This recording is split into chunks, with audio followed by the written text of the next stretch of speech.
কিরে সোহেল আর সোহাগ, তোরা দুজন কি রোজা আছু? মহাজন, আসলে আজকে আমি রোজা থাকতে পারি নাই। ও আচ্ছা। এ সোহাগ, তুই কি রোজা আছু? হ্যাঁ মালিক, আমি রোজা আছি। মাশাল্লাহ, যাক ভালো লাগলো। এই নে, এখানে 1,000 টাকা আছে, কাম শেষে বাড়ির নাকি ইফতার নিয়ে যাইস। ঠিক আছে মালিক। আচ্ছা, তাইলে দুইজন ভালোভাবে কাজ কর। আচ্ছা মহাজন, এ বসে ধর বসে ধর। তুই তো 2,000 টাকা ভালো রে। আরে টিয়া তো তুইও পালো নি, মিথ্যা কথা বলি। মিথ্যা কথা কছো, তার মানে তুই রোজা নাই? আরে না পাগল, আমি তো রোজা নাই। কিরে, তোরা কেউ কি আজকে রোজা আছু?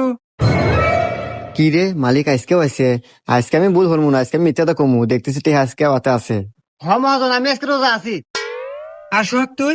না মহাজন, হ্যাঁ সাথে চেতন পাই নাই।